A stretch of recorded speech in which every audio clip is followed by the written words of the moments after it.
Елизавета, добро утро. Со кого разговараме утринава? Добро утро, Сашо. Денес се вклучуваме од Карпош, а не од Кисела вода. Меѓутоа, пред да започнеме со разговорот, јас сакала да им го честитам Великден на сите наши гледачи кои што го слават овој голем празник. Инаку тема на разговорот денеска е уписот на првачињата. Ќе се запишуваат во прво деление сите дечиња родени во 2015 година, кои што до крајот на годината ќе наполнат 6 години.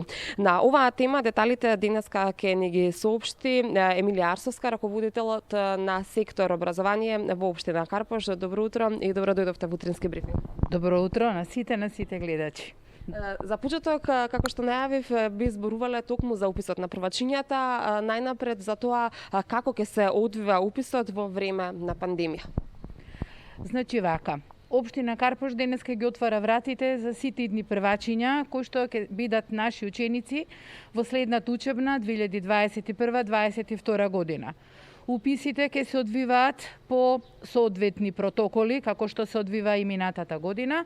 Сакам да кажам дека родителите можат да ги запишат своите деца на два начина. Првиот начин е да аплицираат преку услуги gov.mk, каде што ќе можат по електронски пат да си ги достават сите потребни документи, а оние кои што тоа нема да можат да го сторат, ќе може да ги достават документите со физичко присуство во секое училиште.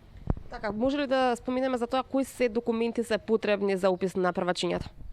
За да сите родители, односно старатели, да ги запишат своите деца во прво деление, потребни се извод на родени од ученикот, односно од детето, потврда за примени вакцини, потврда од направен стоматолошки и офталмолошки преглед и доколку детето е со попречености да се достави функционална анализа од МКФ.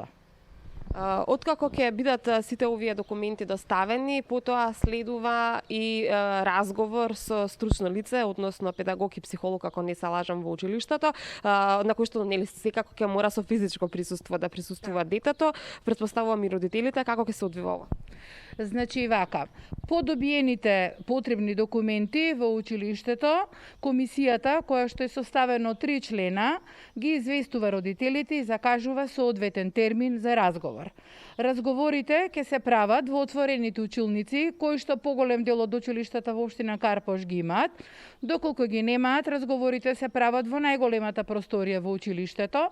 Се разбира, во просторијата треба да бидат присутни детето, со кој што ќе се разговара, еден родител и тројцата членови од комисијата. Комисијата е составена од педагог, или психолог, или специјален едукатор и еден оделенски наставник. Заборавив пред малку да ве прашам како ќе се одвива доставата на документи доколку родителите се одлучат по електронски пат да го пријават детето. Се знае дека ако го пријават тука на пријавница ќе ги донесат сите потребни документи, меѓутоа дали по електронски пат треба да ги скенираат, на кој начин ова ќе се прави или пак можеби по службена должност самото училиште тоа ќе го направи. За прв пат оваа година родителите имаат можност да ги достават сите потребни документи по електронски пат. Министерството за образование и наука преку апликацијата услуги.gov.mk може да се скенираат и да се прилепат, односно да се закачат документите. Тој е еден поврзан систем со училиштата, каде што училиштата ќе можат да ги симнат и да ги видат сите апликации кои што се доставени по електронски пат од страна на родителите. Така да тој е еден врзан систем каде што родителот едноставно ќе има право да избира дали ќе го одбере електронскиот или пак со физичко присуство, секој, нели, онака како што му е убаво. И сак, да. До кога ќе трае пријавувањето? Пријавувањето, запишувањето на учениците трае цел месец мај. Значи од денеска прв ден, па се до последниот ден на месецот мај. Имате ли увид во тоа колку првачиња оваа година ќе се запишат? Да, имаме секако. Оваа година и како и минатите години, општина Карпош поднесе барање до Министерството за внатрешни работи, до Министерството за труд и социјална политика. Добивме повратни информации. Во општина Карпош оваа година очекуваме 778 првачиња. Начелно, тој е бројот кој што би требало да се запишат, но секогаш има ученици кои што се ќе дојдат нови или кои што веќе се заминати. Дали во споредба со минатите години ова представува можеби пораст на бројот на првачиња или намалување? Да, имаме пораст на ученици кои што ги очекуваме. Минатите години биле 715 до 20, оваа година имаме за прв пат 778 идни наши првачиња. Денеска се наоѓаме токму пред училиштето Лазо Трповски. Меѓутоа, би сакала да ве прашам, дали родителите ќе имаат можност да изберат во кое училиште ќе го запишат нивното дете или пак тоа сепак е задолжително во процесот на реонизација на училиштето? Така е, согласно Законот за основно образование, Општина Карпош има спроведено и ја спроведува реонизацијата за упис на ученици во прво оделение. Секој училиште е должно да ги запише децата кои што припаѓаат на својот реон.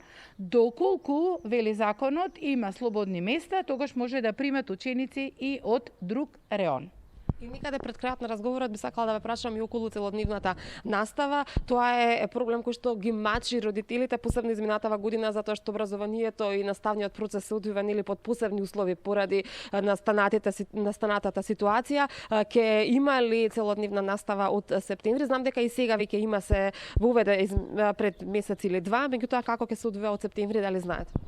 Да се надеваме дека ќе продолжиме со вакво темпо и дека начинот на организирање на настава како продолжен престој повторно ќе имаме од 1 септември во училиштата во Карпош, но сепак ќе ги следиме случувањата епидемиолошки во нашата држава, така да ќе зависи нели сето тоа како ние би се организирале. За сега општина Карпош е општина во која што има продолжен престој.